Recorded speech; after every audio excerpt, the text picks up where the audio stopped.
Psychické podcasty. Zdravím vás, moji milí priaznivci. Dňa 14. oktobra 2023 o 18. hodine 58. minúte nastane novolunie. Luna aj Slnko sa bude nachádzať v znamení Váhy a im patrí 7. astrologický dom, partnerský dom, a do toho domu patria nielen partneri, ale aj ľudia, s ktorými máme zmluvný vzťah. Napríklad tie SROčky. Vo väčšine prípadov novolunie je pozitívne, ale teraz je výnimka. Je tam nepriaznivý aspekt zo Slnka na Plúto. Plúto je planéta podsvetia. Takže môžu nás prekvapiť neočakávané prudké zmeny. Ešte je tam spojený aj s Marsom. Môže prísť veľká vlna agresivity. Takže môžu byť nezhody v partnerských vzťahoch. Môže tam byť až agresivita a môže sa vyplaviť na povrch niečo, čo je také nekalé, záhadné, nevysvetliteľné. Niečo, o čom sa nám vôbec nesnívalo, ale zrazu sa to udeje. Tí, čo ste neni zadaní, dávajte si pozor, s kým sa v týchto dňoch zoznámite, lebo možno ten ideálny v úvodzovkách partner alebo partnerka pred vami niečo skrýva, niečo, čo vôbec nie je dobré, takže prestaňte si robiť ilúzie a žite v realite. A aby sme nerozprávali len o tých negatívnych stránkach, tak poďme sa ešte bližšie pozrieť, čo nám ešte prinesie toto novolunie.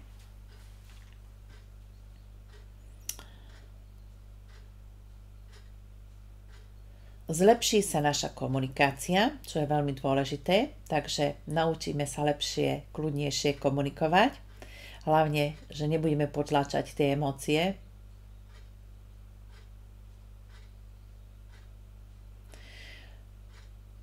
Pozor na výdavky a v prvom rade, keď sa vám zapáči niečo také pekné, až by som povedala také veľmi také vyčančané, okázalé, tak si to hneď nekupujte. Nechajte si to prejsť hlavou, lebo možno o pár dní prídete na to, že to boli len vyhodené peniaze a vôbec sa vám tá vec nepáči.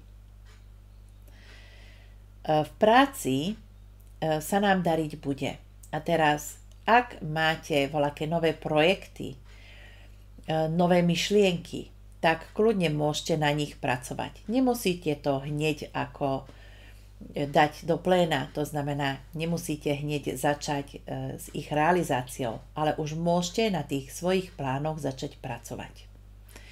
A tie počiatočné prekážky berte tak, že je to škola, je to niečo, čo máte prekonať, a keď ich prekonáte, tak potom budete mať v konečnom dôsledku mať dobrý pocit, a nie len dobrý pocit, ale aj úspech.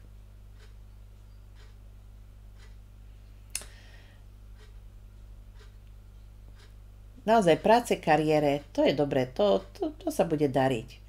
A zas urobíte taký prvý krôčik k tomu, aby ste si začali plánovať, alebo aby ste si začali naplňovať tie svoje sny.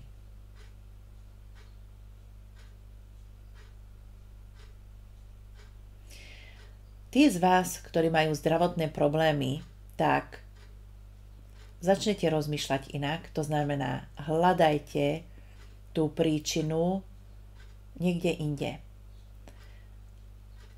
Aj na tej psychickej úrovni, ale takisto tú klasickú medicínu doplňte s bylinkami, zmente stravu. Máte tu krásny aspekt, takže keď si priložíte ruku k dielu a nebudete sa spoliehať len čisto na lekárov, tak jednoducho máte veľkú šancu, že z tých vašich problémov a z chorób sa vyliečite. Ja nehovorím to, že nemáte brať lieky, to vôbec nie. Ale treba si to doplniť. Lebo riešenie a liečenie ide vám aj zo znamenia rýb a rybám patria také prírodné veci. A západná medicína a východná medicína sa vôbec nevylučuje. Krásne sa to dá dokombinovať. Nerobte unáhlené rozhodnutia, preto lebo s tým výsledkom by ste nemuseli byť spokojní.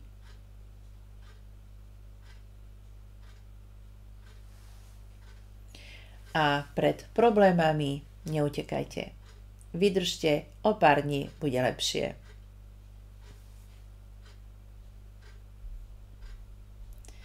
Vzdelávajte sa. Učte sa. Vesmír nám v tomto smere neskutočne praje. Prajem vám krásne prežitie tohoto novolunia a teším sa na vás na budúce. Ahojte. Magické podcasty.